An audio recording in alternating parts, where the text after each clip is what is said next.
అందరికీ నమస్కారం. ఈ రోజు మనందరం కూడా ఒక ముఖ్యమైనటువంటి సమస్య మీద, ఒక దేశవ్యాప్తంగా నడుస్తున్నటువంటి చర్చ మీద మాట్లాడటానికి, దాని గురించి ఒక కార్యాచరణ తీసుకోవడానికి ఇక్కడికి వచ్చున్నాము. ఈ ఇండియాలో అత్యంత నిరాదరణకు, వివక్షకు గురి అవుతున్నటువంటి కమ్యూనిటీ ఏదైనా ఉంది అని అంటే అది షెడ్యూల్ కాస్ట్ కమ్యూనిటీ. ఎందుకు ఈ మాట మాట్లాడాల్సి వస్తుందంటే, రాజ్యాంగబద్ధంగా అన్యాయానికి గురవుతున్నటువంటి జాతి, రాజ్యాంగం ఇచ్చినటువంటి హక్కులను ఈ దేశంలో పుట్టిన ప్రతి పౌరుడు అనుభవిస్తూ ఉంటే, అలాంటి హక్కులు అందకుండా కాలరాస్తూ ఈ జాతిని వెనక్కి నెట్టివేస్తున్నటువంటి పరిస్థితి కేవలం ఇండియాలో ఒక షెడ్యూల్ కాస్ట్ కమ్యూనిటీకి మాత్రమే నడుస్తున్నది. ఎందుకు అనంటే, ఈ రకమైనటువంటి వివక్ష ఒక ఓబీసీకి లేదు, ఒక షెడ్యూల్ ట్రైబ్ కి లేదు, ఒక ఈడబ్ల్యూఎస్ కి లేదు, ఒక ఓసీకి లేదు. 140 కోట్ల మంది జనాభా ఉన్నటువంటి ఇండియాలో మిగిలినటువంటి వారెవ్వరికీ లేని వివక్ష, మతపరంగా, కులపరంగా డబుల్ డిస్క్రిమినేషన్, డబుల్ డిప్రవేషన్ ఉన్నటువంటి ఏకైక జాతి ఈ షెడ్యూల్ కాస్ట్ లో ఉన్నటువంటి కమ్యూనిటీస్. ఎవరైతే ఎస్సీలుగా ఉండి క్రిస్టియన్స్ గా, ముస్లిమ్స్ గా కన్వర్ట్ అయి ఉన్నారో వారెవరికి కూడా రాజ్యాంగం ఇచ్చినటువంటి హక్కుల్ని అనుభవించే అవకాశం లేకుండా చేయడం అని అంటే, డాక్టర్ అంబేద్కర్ చెప్పినటువంటి social democracy, trinity principles, liberty, equality, fraternity అనేటువంటి ప్రాథమికమైనటువంటి స్వేచ్ఛ, సమానత్వం, సౌభ్రాతృత్వం ఇంచుమించుగా 50 కోట్ల మందికి అందనీయకుండా చేస్తూ ఉన్న పరిస్థితి ఉంది అని అంటే, మిగిలినటువంటి జనాభా, ఈ దేశంలో ఉన్నటువంటి మిగిలిన పౌరులు ఇది ఆలోచించాలి. నాకున్నటువంటి హక్కు, నేను అనుభవిస్తున్నటువంటి హక్కు పక్కన నాలాగా పుట్టిన వ్యక్తికి ఎందుకు లేదు? ఇది అన్యాయం కదా. అలాంటి అన్యాయం ఒక జాతికి జరిగితే అది తప్పు కదా. రాజ్యాంగం ఇచ్చిన ప్రతి అవసరం ప్రతి వ్యక్తికి దొరకాలి కదా అనేటువంటి విషయాన్ని మిగిలిన జనాభా కూడా ఆలోచించాలి. ఇక్కడ దేశంలో, సమాజంలో ప్రజలందరూ కూడా సమానంగా చూడబడాలి. ఆ సమానత్వం అనేటువంటిది అడిగేటువంటి వ్యక్తే కాదు, ఇవ్వాల్సినటువంటి వ్యక్తి కూడా తెలుసుకోవాలి. అందువల్ల 140 కోట్ల మందికి సంబంధించినటువంటి విషయం ఒకవైపు నుంచి ఏ విధంగా రాజ్యాంగం ఇచ్చినటువంటి ప్రతి హక్కుని ప్రతి పౌరుడు అనుభవించాలి. అలా ఎవరైనా అనుభవించలేకపోతే దానిలో మనకి కూడా పాత్ర ఉంది, అది అందించే విధంగా చూడాలి అనేటువంటి ఒక విశాల దృక్పథం ప్రతి పౌరుడికి ఉండాలనేది ఒకవైపు అయితే, ఈ ఇండియాలో ఈ రకమైనటువంటి వివక్ష ప్రత్యేకంగా ఈ ఒక్క కమ్యూనిటీకే ఎందుకు జరగాలి అనేటువంటి చర్చ కూడా ప్రతి పౌరుడు చేయాలి. అయితే ఇక్కడ 2-3 అంశాలు ఉన్నాయి. మతం మారితే కులం పోతుంది అని సుప్రీం కోర్టు రీసెంట్ గా ఇచ్చినటువంటి జడ్జిమెంట్. మరి నిజంగానే మతం మారితే కులం పోతుందా? Caste is a social reality, it doesn't dissolve by changing religion అని ex chief justice Ranganath Mishra commission report ఇచ్చేటప్పుడు దానిలో రాసినటువంటి అంశం. అంటే it is a social reality, theology cannot change it. అంటే మతంలోకి మారినంత మాత్రాన నిజం అనేటువంటిది మారదు. ఎందువల్ల మారదు అని అంటే, మూలం ఎక్కడి నుంచి ఉంది, అది సోషల్ రియాలిటీ. అది మతం మార్చలేదు ఆ సాంఘికంగా ఉన్నటువంటి ఆలోచన. ఒకసారి మనం ఆలోచిస్తే, ఈ మతం మారినటువంటి షెడ్యూల్ కాస్ట్ క్రిస్టియన్స్ గాని, ముస్లిమ్స్ గాని, వారికి సమానమైనటువంటి ప్రతిపత్తి సమాజంలో ఉందా? వారికి ఇంటర్ కాస్ట్ మ్యారేజ్ జరుగుతాయా? వారి యొక్క బరియల్ గ్రౌండ్స్ సేమ్ ఉంటాయా మిగిలిన వాళ్ళతో సమానంగా? చర్చెస్ లో పర్టికులర్ గా ఆంధ్రప్రదేశ్, తమిళనాడు, కేరళ, కర్ణాటక లాంటి రాష్ట్రాల్లో చేసినటువంటి ఒక స్టడీలో తెలిసినటువంటి విషయం ఏమిటంటే, ఈ కమ్యూనిటీస్ వాళ్ళకి సపరేట్ ఎంట్రీస్ ఉన్నాయి. కొన్ని చర్చెస్ లో కమ్యూనిటీ బేస్డ్ గా సపరేట్ చర్చిలు ఉన్నాయని, అదే విధంగా మాస్క్ లో కూడా సపరేట్ ఎంట్రీస్ ఉన్నాయని. అష్రఫ్ అని, అల్జాఫ్ అని, అర్జాల్ అని 3 రకాలైనటువంటి ముస్లిం కమ్యూనిటీస్ ఉన్నాయి. అష్రఫ్ అంటే సయ్యద్, సిక్, మొఘల్స్, పతన్స్. అల్జాఫ్ అంటే ఓబీసీ ముస్లిమ్స్. అర్జాల్ అంటే షెడ్యూల్ కాస్ట్ కన్వర్టెడ్ ముస్లిమ్స్. అంటే ముస్లిమ్స్ లో కూడా ఈ రకమైనటువంటి వివక్ష క్లియర్ గా ఉందనేటువంటి విషయాన్ని సచార్ కమిషన్ రిపోర్ట్ లో వారు మైనారిటీస్ యొక్క స్టేటస్ చూసి ఇచ్చినటువంటి నివేదిక. ఈ రకంగా అన్ని రకాల డిస్క్రిమినేషన్స్ ఈ షెడ్యూల్ కాస్ట్ నుంచి కన్వర్ట్ అయినటువంటి క్రిస్టియన్స్ కి, ముస్లిమ్స్ కి ఈ దేశంలో ఎదుర్కొనే పరిస్థితి ఉన్నప్పుడు, మతం మారితే కులం పోయింది అని ఏ విధంగా మనం చెప్తాం? కళ్ళుకు కనిపిస్తుంది కదా, సమాజంలో స్పష్టంగా కనిపిస్తుంది కదా, వివక్ష అనేటువంటిది స్పష్టంగా కనిపిస్తుంది కదా. కనిపిస్తున్నటువంటి సమయంలో లేదు అని దానిని మసిపూయాలని ప్రయత్నం చేస్తే అది ఎలా సాధ్యమవుతుంది? నిజం నిప్పు లాంటిది, అందరికీ కనిపిస్తుంది. అవుట్ కాస్ట్ అవడం లేదా, ఎక్స్పల్షన్స్ జరగడం లేదా, అప్పర్ కమ్యూనిటీస్ వీళ్ళందరినీ కూడా వివక్షలో చూడటం లేదా, పరాయాలు క్రిస్టియన్ అని, చక్కలియాలు క్రిస్టియన్ అని, మాదిగ క్రిస్టియన్ అని ఈ రకంగా ఆ కమ్యూనిటీస్ కేరళలోనో, తమిళనాడులోనో, ఆంధ్రప్రదేశ్ లోనో విత్ కాస్ట్ పక్కన క్రిస్టియన్ అని చేర్చి మాట్లాడుతూ ఉన్నారని అంటే ఎందుకంటే నిదర్శనం ఏం కావాలి? అంతేకాదు 1980 మండల్ కమిషన్ రిపోర్ట్ లో చాలా స్పష్టంగా చెప్పింది, వివక్ష అనేది మతం మారిన తర్వాత కొనసాగుతూనే ఉంది కాబట్టి వీరికి కూడా ఎక్స్టెండ్ చేయాలని సచార్ కమిటీ చెప్పింది 2006లో. 2007లో రంగనాథ్ మిశ్రా కమిషన్ చాలా స్పష్టంగా ముస్లిం కన్వర్ట్స్ కి, క్రిస్టియన్ కన్వర్ట్స్ ఈ వివక్షను ఫేస్ చేస్తూ ఉన్నారు కాబట్టి తప్పకుండా ఈ షెడ్యూల్ కాస్ట్ బెనిఫిట్స్ ని వారికి కూడా ఎక్స్టెండ్ చేయాలని చెప్పేసి 2007లోనే కమిషన్ నివేదిక ఇచ్చింది. ఇవన్నీ ఇచ్చిన తర్వాత కూడా ఎందుకని వీరికి రావడం లేదు, ఎందుకని వీరికి ఇవ్వడం లేదు? ఏం కోల్పోతారు ఇవ్వకపోతే? ఎడ్యుకేషనల్ గా, ఎకానమికల్ గా, ఎంప్లాయ్మెంట్ పరంగా, లీగల్ పరంగా, పొలిటికల్ పరంగా 5 రకాలుగా ఈ షెడ్యూల్ కాస్ట్ స్టేటస్, హోదా అనేది లేకపోతే ఈ కోట్ల మంది జనం కోల్పోయేటువంటి పరిస్థితి. అంటే వీళ్ళెవరికి కూడా విద్యా సంస్థల్లో ఈ కేటగిరీలో అడ్మిషన్స్ వచ్చే అవకాశం లేదు, స్కాలర్షిప్ వచ్చే అవకాశం లేదు, ఫెలోషిప్ వచ్చే అవకాశం లేదు, ఎకనామికల్ గా భూమి వచ్చే అవకాశం లేదు, ఇల్లు వచ్చే అవకాశం లేదు, ఏదైనా చిన్న చిన్న వ్యాపారాలు చేద్దామంటే పెట్టుబడి నిధులు వచ్చే అవకాశం లేదు, ఉద్యోగాలు వచ్చే అవకాశం అంతకంటే లేదు. ఎడ్యుకేషనల్, ఎకనామికల్, ఎంప్లాయ్మెంట్, లీగల్ గా, మరి ముఖ్యంగా ఈ రోజు నడుస్తున్నటువంటి మొన్న వచ్చినటువంటి జడ్జిమెంట్ గాని, కేసు గాని,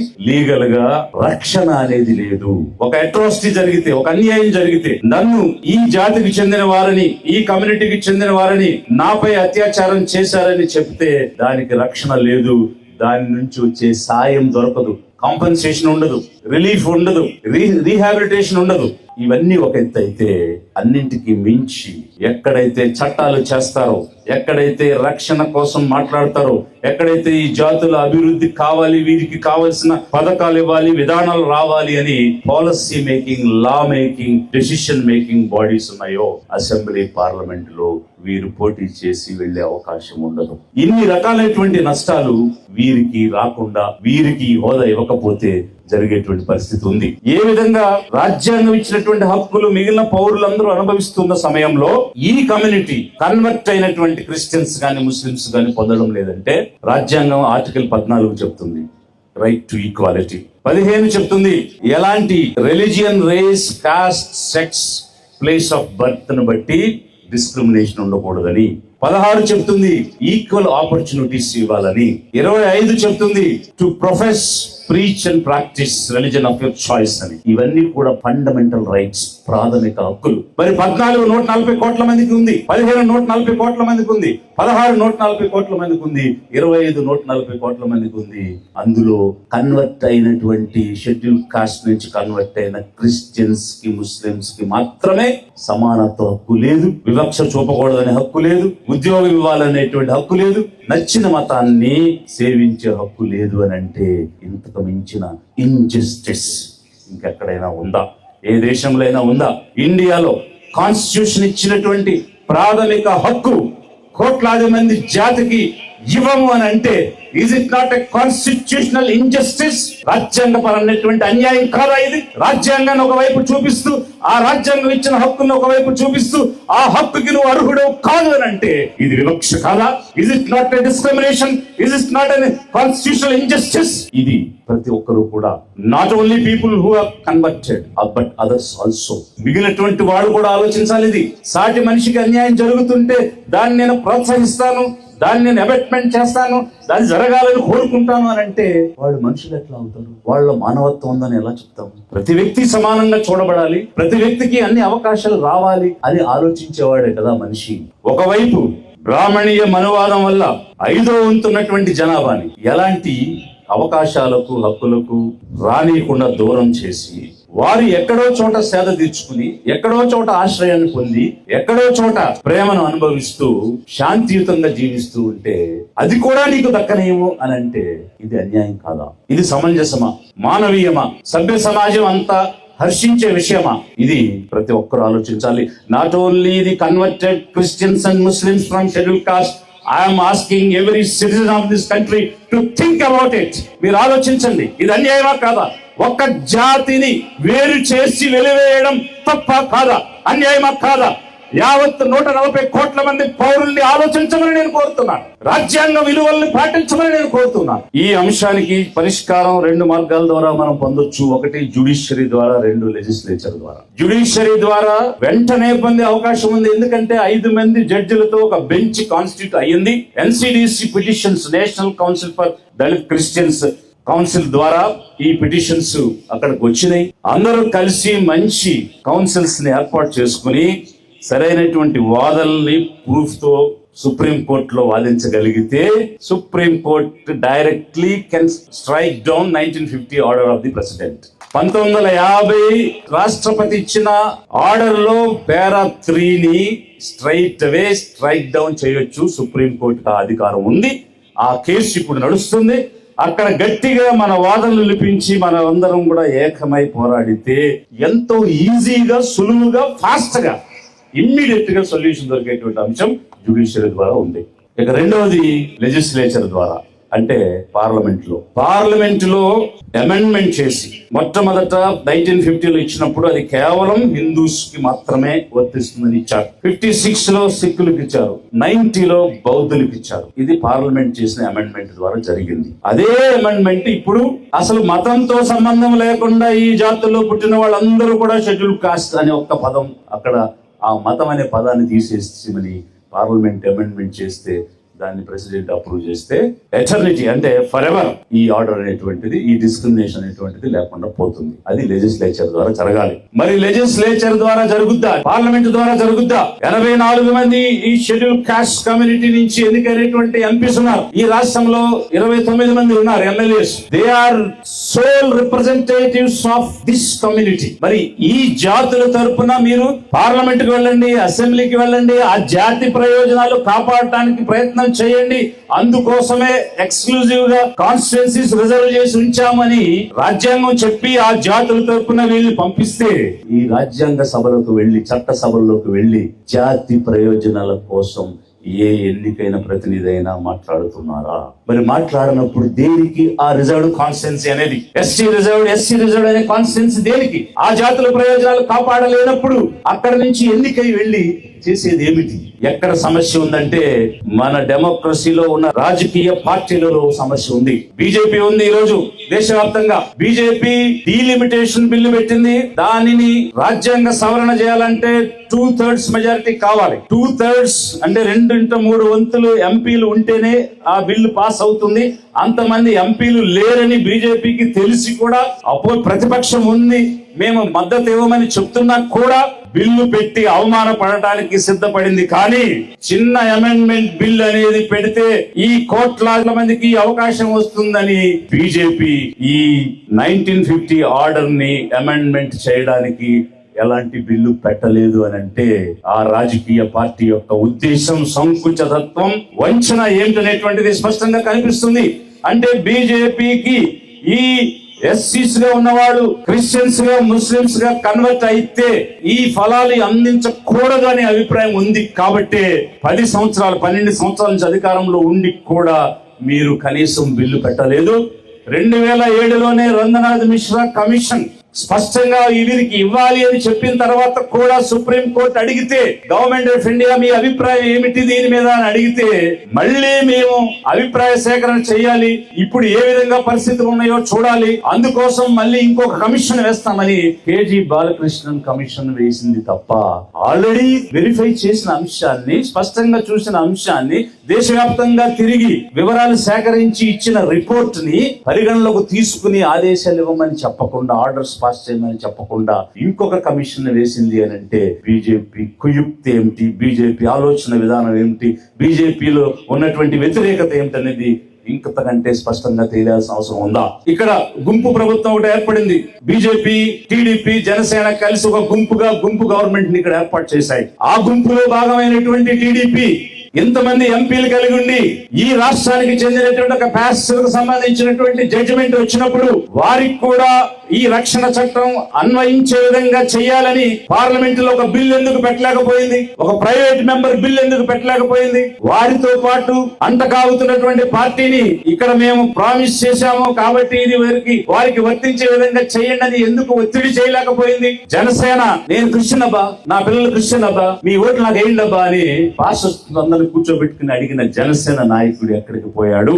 ఇక్కడ అన్యాయం జరుగుతూ ఉంటే జనసేన గాని తెలుగుదేశం గాని వీరికి ఇది ఇచ్చి తీరాలని తమతో అంటకాగుతున్నటువంటి బీజేపీ మీద ఒత్తిడి తెచ్చి ఈ రాష్ట్ర ఎంపీల బలంతో కేంద్ర ప్రభుత్వం నడుస్తున్నటువంటి పరిస్థితిలో మన బలాన్ని, మన వేసినటువంటి ఓట్లను, మన ఓట్ల ద్వారా గెలిచిన సీట్లతోటి అక్కడ ప్రభుత్వం నడుస్తూ ఉంటే ఆ ప్రభుత్వాన్ని ఎందుకు ఒత్తిడి చేయలేకపోతుంది అని అంటే చిత్తశుద్ధి తెలుగుదేశానికి లేదు, జనసేనకు లేదు. అందుకే వారు నాటకాలు ఆడుతున్నారు. సెమీ క్రిస్మస్ వచ్చి కేకులు కట్ చేసి బైబిల్ ప్రవచనాలు చెప్పి మిమ్మల్ని ఊపించి వెళ్ళిపోతారు తప్ప ఏ రకమైనటువంటి నిజమైన రాయితీ, నిజమైన అవకాశం వీరికి ఇవ్వాలి, వీరు ఎదగాలి, వీరి వృత్తి చెందాలి, వీరి పైకి రావాలి అనే ఆలోచన ఏ కోశాన ఈ గుంపు పార్టీలకు లేదు. కాబట్టే వారు ఎలాంటి చర్య తీసుకోవడం లేదు అనడానికి ఇంతకు మించిన నిదర్శనం ఏం కావాలి? గత గవర్నమెంట్ లో గాని ఇప్పుడు గాని వైఎస్ఆర్సీపీ క్రిస్టియన్ ఓట్లు వేయించుకోలేదా? ముస్లింల ఓట్లు వేయించుకోలేదా? వేయించుకుని సీట్లు గెలవలేదా? గెలిచిన తర్వాత గత 7 సంవత్సరాలుగా వైఎస్ఆర్సీపీ తెలుగుదేశం ముస్లింలకు, క్రిస్టియన్లకు వ్యతిరేకంగా పెట్టే ప్రతి బిల్లుకి సపోర్ట్ చేస్తూ వచ్చింది. సిఏఏకి సపోర్ట్ చేసింది వైఎస్ఆర్సీపీ, ఎన్ఆర్సీకి సపోర్ట్ చేసింది వైఎస్ఆర్సీపీ, వక్ఫ్ బిల్ కి సపోర్ట్ చేసింది తెలుగుదేశం. ఇప్పుడు ఎన్జిఓస్ కి వచ్చేటువంటి విదేశాల విరాళాలను అడ్డుకోవడానికి ఒక అమెండ్మెంట్ FCRA యాక్ట్ కు పెడితే దానికి కూడా మద్దతు ఇవ్వడానికి సిద్ధపడిపోతున్నాయి తెలుగుదేశం, జనసేన, వైఎస్ఆర్సీపీ. ఓట్ల కోసం క్రిస్టియన్స్ కావాలి, ముస్లింస్ కావాలి, పేదలు కావాలి. పేదల ఓట్లతో మాకు అధికారం కావాలి, పేదల ఓట్లతో మాకు సీట్లు కావాలి. పేదల ఓట్లను వాడుకుని మేము నిరంతరం అధికారంలో కొనసాగుతాము. కానీ పేదలకు మాత్రం మేమేమి చేయము. వారిని వృద్ధి పరిచే పని అంతకంటే చేయము. కుక్కలకు బిస్కెట్లు వేసినట్టు వేస్తాం, బటన్ నొక్కుతాం డబ్బులు ఇస్తాం, అప్పుడప్పుడు బటన్ నొక్కుతాం డబ్బులు ఇస్తాం. అది ఎవడి బాబు సొమ్ము కాదు, ఎవడి అబ్బ సొత్తు కాదు, మనం కట్టిన డబ్బే మనకి బటన్ నొక్కి తిరిగి ఇవ్వడం తప్ప ఏమైనా ఆస్తులు ఇచ్చారా, భూములు ఇచ్చారా, ఉద్యోగాలు ఇచ్చారా, ఉపాధిని ఇచ్చారా, పెట్టుబడికి నిధులు ఇచ్చారా? వైఎస్ఆర్సీపీ ఇవ్వలేదు, తెలుగుదేశం ఇవ్వలేదు, జనసేన ఇవ్వలేదు, బీజేపీ ఇవ్వలేదు. ఇదంతా ఒక ఎత్తు అయితే ఆ పార్టీలలో ఉన్నటువంటి ఈ రోజు నేను అట్లీస్ట్ కొలకపూడి శ్రీనివాసరావు గారిని అభినందిస్తూ ఉన్నాను. డేర్ చేసి ధైర్యంగా ఈ రోజు ఈ డయాస్ మీదకి వచ్చి నేను ఒక ఎమ్మెల్యేగా ఉన్నా కూడా అన్యాయాన్ని ఎదిరించాలని, ఆ అన్యాయాన్ని ఎదిరించాలనేటువంటి ఆలోచనతో ఇక్కడికి వచ్చి మాట్లాడానని చెప్పారు. సభాముఖంగా వారికి అభినందిస్తూ మీ పార్టీలు చెప్పినటువంటి సిద్ధాంతాన్నే పాటించేటట్టయితే ఈ జాతులకు ప్రతినిధులుగా ఎందుకు మీరు అసెంబ్లీకి, పార్లమెంట్ కి వెళ్లారు? ఆ జాతి ప్రయోజనాలు కాపాడమని కదా రాజ్యాంగం మీకు అవకాశం ఇచ్చింది. అందుకే ఈ బూర్జువా పార్టీలు, పెత్తందారుల పార్టీలు, ఆధిపత్య వర్గాల పార్టీలు ఎప్పటికీ కూడా పేదల ప్రయోజనాల కోసం పనిచేయవు, పేదల ప్రయోజనాలు కాపాడవు. పేదల ప్రయోజనాలు కాపాడి అధిక జన అధికారాన్ని సాధ్యం చేయాలనేటువంటి, సాకారం చేయాలనేటువంటి ఆలోచనతోనే లిబరేషన్ కాంగ్రెస్ పార్టీ విడుదల, విముక్తి పేదలకు కలిగించాలని స్వతంత్రంగా, స్వేచ్ఛగా, ఒకరికి బానిసలా కాకుండా, ఒకరికి తల వంచకుండా, ఒకరి యొక్క ఆదేశాలు తీసుకుని చేతగాని దద్దమల్లా పని చేయాలనేటువంటి ఉద్దేశంతో కాకుండా సర్వ స్వతంత్రంగా, గణతంత్రంగా ముందుకు సాగాలి. పేదల కోసం, అధిక జనం కోసం, అధిక జన అధికార సాధన కోసం పనిచేయాలని లిబరేషన్ కాంగ్రెస్ పార్టీని స్థాపించి రాష్ట్రంలో పేదల ముందుకు వచ్చాం. కాబట్టి ఇకనైనా చర్చించడం మొదలు పెట్టండి, ఆలోచించడం మొదలు పెట్టండి. గత 75 సంవత్సరాలుగా మనం ఓట్లు ఏ పార్టీలకు వేశాం? క్రిస్టియన్స్ గా, ముస్లింస్ గా కన్వర్ట్ అయినటువంటి షెడ్యూల్ కాస్ట్ కమ్యూనిటీకి రాజ్యాంగ హక్కులు రాకుండా పోయాయి. 75 సంవత్సరాలు రాజ్యాంగం వచ్చిన తర్వాత కూడా వివక్షకు గురవుతున్నారు అంటే ఇంతకంటే అన్యాయం ఎక్కడుంటుంది? ఈ పార్టీలేవి మనకు న్యాయం చేయలేదనడానికి ఇంతకు మించిన నిదర్శనం ఏం కావాలి? మళ్ళీ మార్చి వైసీపీకో, టీడీపీకో, బీజేపీకో ఓట్లు వేస్తారా? లేకపోతే ఇకనైనా ఆలోచించి పౌరుషంతో, పట్టుదలతో మన కోసం మనం ఓటేసుకుందాం, మన పార్టీకి మనం ఓటేసుకుందాం, మనము చట్టసభలోకి వెళదాం, మనం అధికారంలో ప్రవేశిద్దామని ఆలోచిస్తారా? మీకే వదిలిపెడుతున్నాను. ఉన్న వాస్తవం చెప్పాను, ఉన్న అన్యాయాన్ని విడమని చెప్పాను. అన్యాయాన్ని ఎదిరించి న్యాయం పొందాలంటే ఆ అవకాశం నీ చేతిలో ఉంది, ఆ ఓటు నీ చేతిలో ఉంది. ఉన్న ఓటుని వాడుకోకుండా, ఉన్న ఓటుని అమ్ముకుంటూ అయ్యా బాబు అని అడుక్కుంటూ ఎంతకాలం జీవిస్తాం? అడుక్కుని జీవించడం కాదు కదా నీ తల్లిదండ్రులకు జన్మనిచ్చింది. ఆత్మాభిమానంతో బ్రతకమని కదా. అలాంటి ఆత్మాభిమానం ఇచ్చేటువంటి ఓటుని సద్వినియోగం చేద్దాం అన్న ఆలోచనలోకి ఇప్పుడైనా రండి, చర్చించండి, ఆలోచించండి. ఈ పెద్ద సమస్యకు పరిష్కారం ఒక్క ఓటులోనే ఉంది. ఇదొక్కటే కాదు, అన్ని రకాల సమగ్ర అభివృద్ధిని తీసుకొచ్చేది మన ఓటు. మన పార్టీకి వేసుకుంటే ఊరికే అనవసరమైనటువంటి ఆలోచనలకి, అపోహకులు పోయి మన వైఎస్ఆర్సీపీ పార్టీ లేదా మన టీడీపీ పార్టీ అని పార్టీల పరంగా విడిపోయి కొట్లాడుకోవటం మానేసేయండి. పార్టీల పరంగా జట్టులు కట్టడం మానేసేయండి. పార్టీలు అనేవి ఎన్నికల సమయానికే, ఎన్నికలైన తర్వాత సమిష్టిగా కలిసి ఉండడం అనేటువంటిది నేర్చుకోండి. ఫైనల్ గా సమస్యకు పరిష్కారం ఏమిటంటే, మనకు నాలుకలు ఉన్నాయి కదా, మాట్లాడటం మొదలు పెట్టండి. ప్రతి పాస్టర్, ప్రతి ప్రీస్ట్ మాట్లాడాలి ఈ విషయం గురించి, 10 మందికి చెప్పాలి, ప్రచారం చేయండి, ఎడ్యుకేట్, అవగాహన పెంపొందించండి, ఆర్గనైజ్. ప్రతి ఒక్కరిని కూడా జత చేయండి, జమ చేయండి. ఇది ప్రతి ఒక్కరికి సంబంధించిన సమస్య. ఇంచుమించు 50 కోట్ల మందికి సంబంధించిన సమస్య. 30 కోట్ల మంది షెడ్యూల్ కాస్ట్, 20 కోట్ల మంది ముస్లిం మైనారిటీస్ ఉన్నటువంటి ఈ దేశంలో వీరందరికీ కూడా న్యాయం తీసుకురావాల్సినటువంటి సమస్య. అందుకోసం ఎడ్యుకేట్ చేయాలి. నాలుగున్న ప్రతి ఒక్కరు దీని గురించి మాట్లాడండి. ప్రతి పాస్టర్, ప్రతి ప్రీస్ట్, ప్రతి చోట ఇది అన్యాయం, మనం ఏకం కావాలి, మనం ఐక్యం కావాలి అనేటువంటి సందేశాన్ని బాబాసాహెబ్ చెప్పినటువంటి ఎడ్యుకేట్, ఆర్గనైజ్, ఈ రెండు దాటిన తర్వాత, ఆర్గనైజ్ అయిన తర్వాత ఏం చేయాలి? ఇఫ్ యు హావ్ గట్స్, నీకు దమ్ముంటే ప్రశ్నించు. ఇఫ్ యు హావ్ కరేజ్, నీకు ధైర్యం ఉంటే ఉద్యమించు, పోరాడు, యాజిటేట్. జనబలం ముందు ఏ బలం కూడా నిలబడలేదు. నన్ను చాలా మంది అడిగారు, మీ దగ్గర డబ్బు లేదు కదా, రాజకీయాల్లో డబ్బు లేకపోతే ఏమి చేయలేం కదా, డబ్బు లేకుండా మీరు పార్టీ పెట్టి ఎలా గెలవాలని అనుకుంటున్నారనంటే వారందరికీ నేను ఒక్కటే సమాధానం చెప్పా, మాకు మేధో బలం ఉంది, ధన బలం లేదు, కానీ జనబలం ఉంది.